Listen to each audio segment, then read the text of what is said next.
안녕하십니까. 우리 스마트 바이오의 주종문이라고 합니다. 앞서 우리 교수님도 발표를 하셨고 이인정 대표님도 발표하셨는데 사실 그 중간쯤에 제가 있습니다.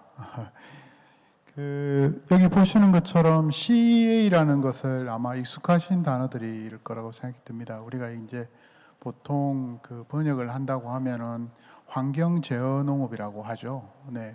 이인정 대표님께서 이야기하셨던 식물 공장, 파알 같은 경우에도 이 환경 제어 농업의 이러한 일뿐만 아니라 아주 완벽한 환경 제어 농업이죠. 모든 환경 변수를 통제하는 부분이니까요.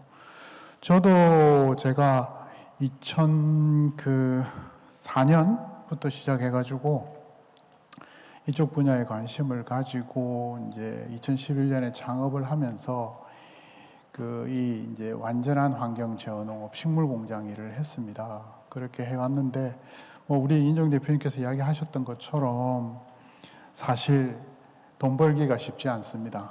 네, 굉장히 돈 벌기가 쉽지 않은데 저희들은 그 돈 벌기가 쉽지 않은 부분을 어떻게 해결할까 저는 고민을 굉장히 많이 했습니다. 2011년부터 고민이 시작되었죠.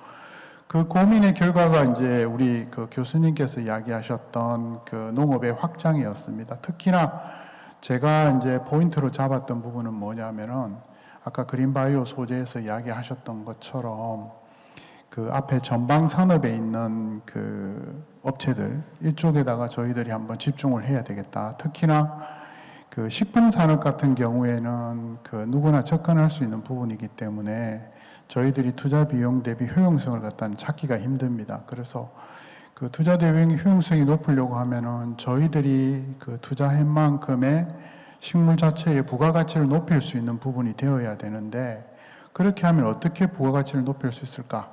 그러면 최종적으로 저희들이 목표를 한 것은 저희들이 식물을 키워가지고 원료의약품을 만드는 수준까지 우리가 한번 가봐야 되겠다라고 생각을 했고요. 그래서 저희들이 생각한 거는 식물 기반 천연물 소재입니다.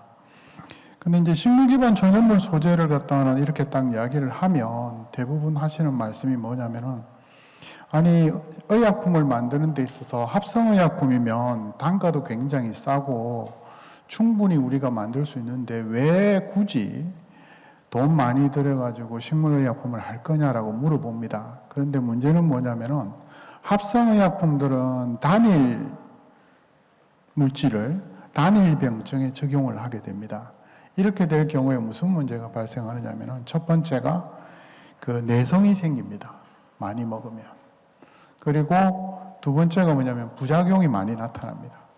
그런데 우리가 먹는 이제 식품, 그러니까 천연물이라고 하는 식물 기반 천연물 같은 경우에는 우리가 원래 먹던 거죠. 먹던 것들은 많이 먹어도 배불러서 힘든 거 외에는 사실 크게 부작용이 없고 그게 내성이 잘 안 나타납니다. 그게 이제 복합 물질이라서 그렇거든요.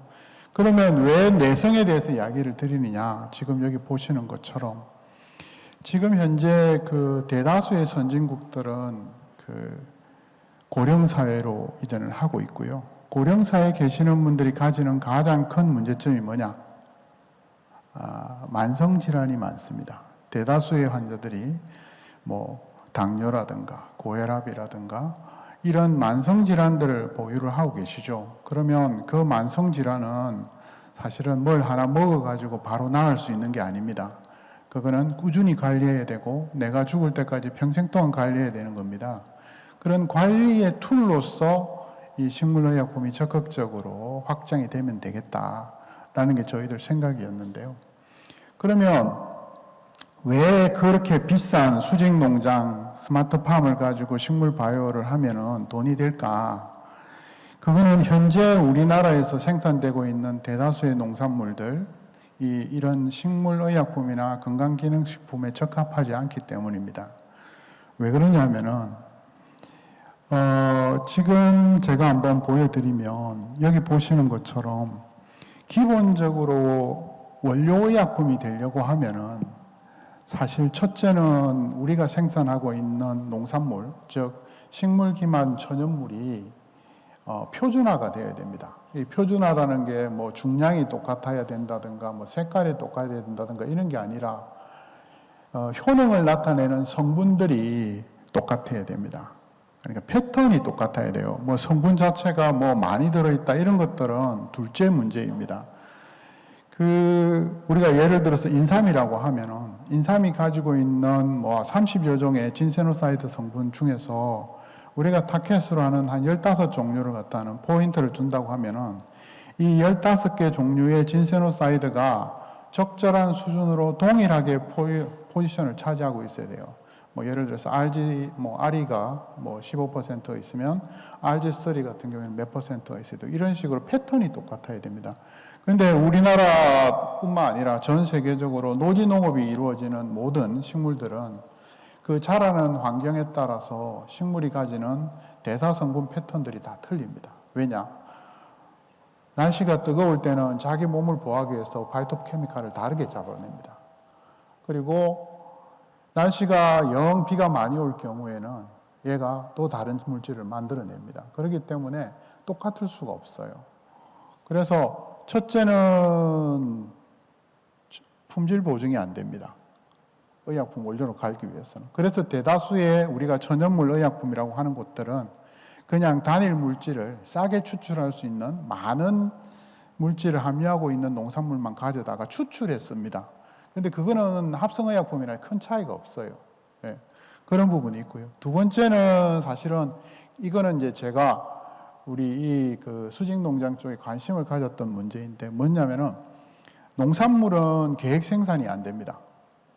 노지 같은 경우에는 계획 생산이 안 되죠. 왜냐하면 뭐 여러분들 잘 아시는 것처럼 노지에서 언제 태풍이 한번 휩쓸고 갈지 모르고 비가 올지 모르고 어떤 물리적인 충격이 올지 모르기 때문에 그러다 보니까 이 두 가지를 갖다는 계획적으로 관리할 수 있는 플랫폼 자체가 부재를 합니다. 그렇게 되면은 무슨 문제가 발생하느냐? 예를 들어서 제가 어떤 의약품을 생산하는데 이 식물의약품을 만들어야 되는데 이 원료를 갖다는 내가 필요할 때 공급받을 수가 없습니다. 그래서 그럼 이걸 어떻게 해결할까 했을 때 저희가 생각했던 거는 저희들이 지금 돈 굉장히 많이 들여가지고 만든 식물공장, 수직농장에서 이 식물들을 생산을 해보자라고 했습니다. 사실 제가 여기에 뭐 식물공장 이야기도 좀 할 수 있지만 오늘은 사실 바이오 쪽이기 때문에 그냥 CA라고 통칭을 했습니다. 사실 식물도 아주 민감한 놈이 있는 것 반면에 또 아주 민감하지 않고 그러려니 하는 놈들도 있기 때문에 웬만큼 관리를 해줘도 되는 애가 있고 아주 잘 관리해주는 애도 있어야 되니까 그래서 그냥 CEA 환경 제어를 통해 가지고 식물 대사 물질을 조절하는 농업으로 통칭을 했습니다. 사실 식물 기반 전염물 바이오 소재라는 것은 뭐 지금 보시는 것처럼 굉장히 한계가 있습니다. 한계가 사실 우리나라 같은 경우에는 굉장히 이런 식물의약품이라든가 이런 것들을 만들기에 좋은 환경입니다. 왜냐하면은 옛날부터 몇천 년 동안에 걸쳐 가지고 한약이라는 의미로 해가지고 그 모든 식물들을 갖다 사람한테 먹여가지고 임상 실험을 해왔습니다. 그리고 그 임상 실험 해온 결과들이 그 약전이라든가 뭐 이런 것들을 해서 지금 기록으로 남아 있어요. 그러면 그 임상 기록들을 데이터화 시켜가지고 사실 식물의약품을 만드는 건 좀 쉬운 일들이거든요. 그런데 문제는 그 기전을 갖다는 과학적으로 규명하는 노력이 그동안에 많이 없었습니다. 물론 지금은 이제 한약의 과학화라든가 이런 것들을 위한 노력들을 하고 있습니다만은 사실 이게 농업으로 넘어와가지고 그걸 실질적으로 제대로 적용하는 것들이 지금 현재 없습니다. 특히나 저희들처럼 식물 자체를 표준화시키기 위한 노력들은 사실 거의 없는 상태입니다. 그래서 지금 저희 회사에서도 그런 것들을 위해서 여러 작업들을 하고 있고요. 두 번째는 뭐냐면은 요거는 사실 우리나라가 굉장히 좀 부족한 부분인데 제가 중국에서 이렇게 찾아보면은 중국 같은 경우에는 중의학이라는 것이 양의학하고 같이 이렇게 합병이 돼가지고 그 중의학 자체를 과학화를 굉장히 많이 했습니다. 그러다 보니까 약재에 대한 표준화 작업들을 하는 곳들이 많습니다. 그래가지고 뭐 예를 들어서 세계적인 뭐 어떤 인증기관이나 이런 것들을 통해서 식물이 생산되는 전 과정들을 갖다는 표준화를 시키고 그 표준화되는 것들을 국제적으로 인정을 받아가지고 내보냅니다. 우리나라 천연물 의약품 만드는 회사들 중에는 중국에서 그 데이터들 몇 종 관리를 받겠다고 몇 억씩 넘기는 데도 있습니다. 그래서 그런 문제들을 지금 저희들이 지금 해결해야 됩니다. 그것 때문에 지금 한계에 갇혀 있는 거고요. 뭐 여기 보시는 것처럼 사실 뭐 여러분들 여기 중에 이제 동아제 약에 스틸렌이라고 하는 약이 있는데 저게 뭘로 만드는지 아시는 분도 있을 겁니다. 저게 뭘로 만드는 것 같습니까? 저게 쑥으로 만드는 겁니다. 예, 에이업이라고 하거든요. 에이업. 쑥잎으로 만드는 약입니다. 근데 저거 개발할 때도 잘 진행되다가 중간에 중단될 뻔했습니다. 왜? 쑥을 갖다 처음 추출한 걸 가져왔다가 두 번째 추출한 걸 가져왔는데 처음 추출한 거하고 두 번째 추출한 게 성분이 틀려진 겁니다. 이런 문제들이 발생하고 있습니다. 그래서 사실 저희들이 그리고 우리 그 농업이 가야 될 길들 저는 생각을 할 때 뭐 사실 저는 아주 크게 뭐 정책적 방향이나 이런 것들을 하는 사람이 아니라서 그 뭐 구체적인 것들을 지적을 못 하겠습니다만은 농업이 중심에 서 있고 그리고 전방에 있는 우리 전방산업, 식품, 의약품, 건강기능식품 이런 업체들이 있습니다. 근데 농업이 그 전방산업이 고객이지 않습니까? 그런데 그 고객님들의 요구사항들을 맞춰주기 위한 노력들이 과연 얼마나 있었을까? 특히나 식품업체가 아니라 진짜 고부가 가치가 되는 건기식이나 원료의약품 업체들 그쪽으로 가기 위해서 얼마나 노력을 했을까? 그런 노력들이 지금 필요한 시점입니다. 네. 그래서 저희 같은 경우에는 지금 뭐 여러 가지 다른 것들을 통해 가지고 이런 작업들을 하고 있습니다만은 사실 이거는 하나의 업체가 해야 될 일이 아니라 많은 분들이 같이 해야 될 일들입니다.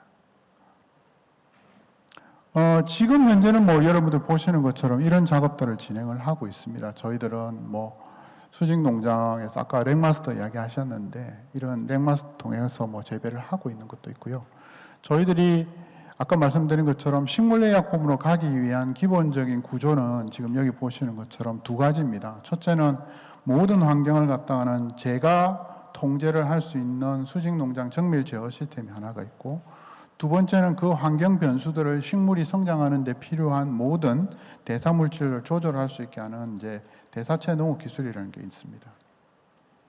그래서 사실 뭐 여기 보시는 것처럼 여러 가지 핵심적인 가치들에 대한 부분들이 있습니다만은 첫째는 일단 원료의약품으로 가기 위해서 뭘 해야 될까라는 고민들을 했을 때 원료의약품에 가기 위해서는 첫째는 지금 보시는 것처럼 표준화 문제를 해결해야 된다.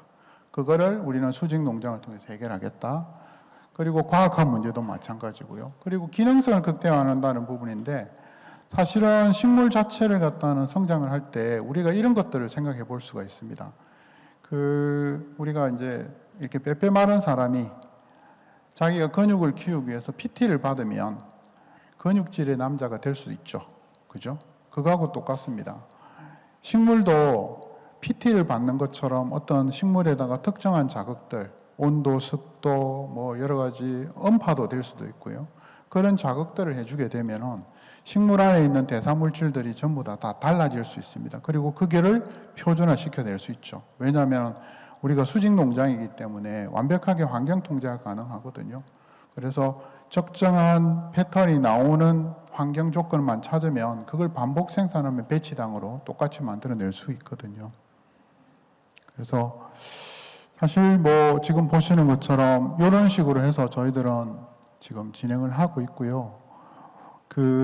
여기 뭐 수직 농장 같은 경우에는 저희들은 그 모듈화 생산을 통해 가지고 지금 현재 인삼을 생산하고 있습니다. 제가 인삼을 지금 한 2011년부터 해서 지금 한 15년째 지금 이렇게 생산을 해서 소재화 작업들을 진행을 하고 있고요.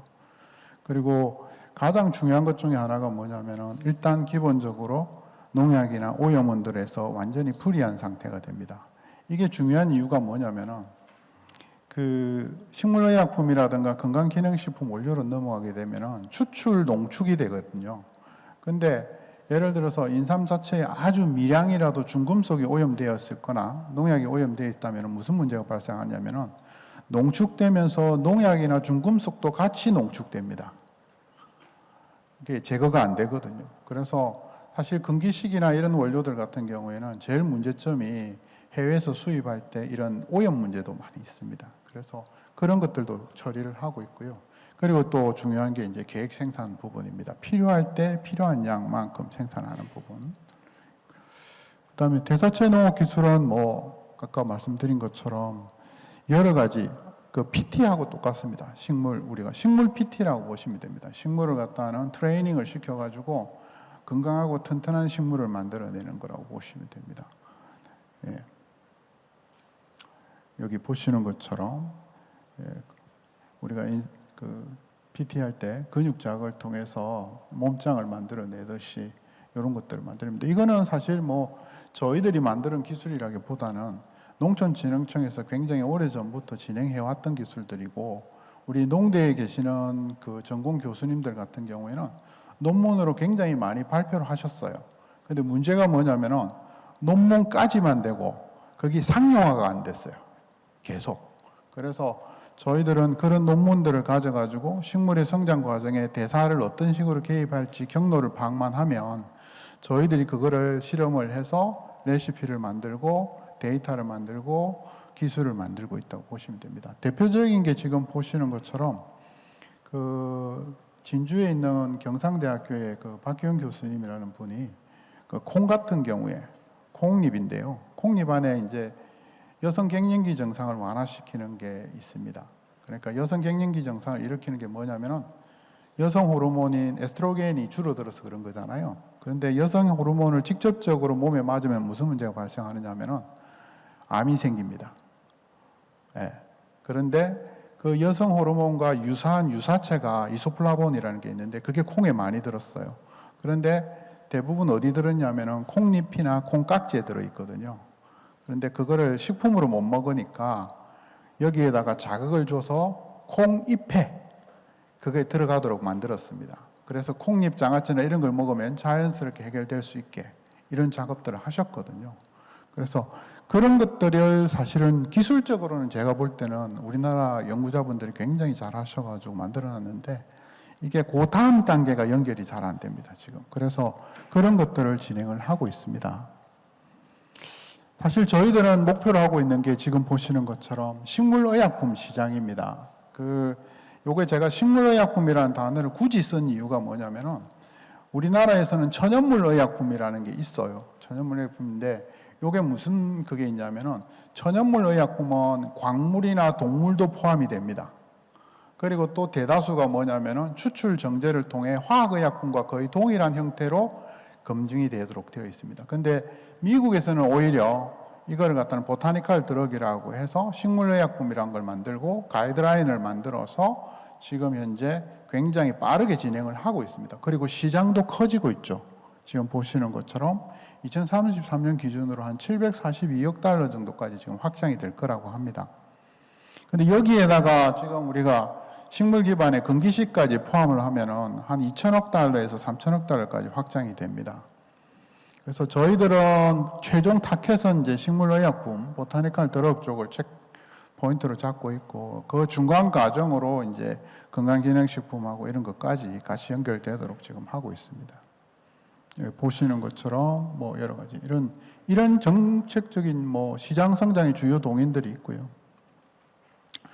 사실 미국 식물의약품 시장은 우리가 생상도 못할 정도로 오래전부터 이분들은 집중적으로 연구를 하고 가이드라인을 만들고 준비를 해왔습니다. 근데 여기에서 제일 중요한 게 뭐냐면은 원료 품질의 일관성입니다. 원료 품질. 그러니까 식물이 아까 말씀드린 것처럼 표준화되고 균질화된 상태로서 제대로 생산이 돼야 되거든요. 그걸 제일 잘해줄 수 있는 게 뭐냐? 식물 공장입니다. 내가 완벽하게 환경을 통제할 수 있으니까. 그래서 저희들은 초기에 식물 공장에서 돈이 안 돼서 고부가가치 작물로 가려고 생각을 했는데 고부가가치 작물이 뭡니까? 비싼 작물이 고부가가치 작물이지 않습니까? 그런데 고부가가치 작물이 비싸다는 건 뭡니까? 생산이 잘 안 된다는 거거든요. 그런데 식물 공장에서 생산을 잘하면 어떻게 되겠습니까? 싸집니다. 그래서 그거는 의미가 없다. 결국에는 생산된 식물 자체의 가치를 갖다 높이는 수밖에 없다. 그래서 이쪽으로 지금 진행을 하고 있습니다.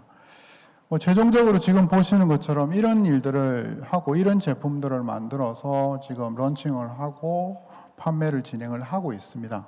뭐 여기 보시는 것처럼 뭐 그 저희들이 보통 보면은 그 한 달에 인삼 기준으로 해서 한 20만 주 정도를 생산을 하거든요.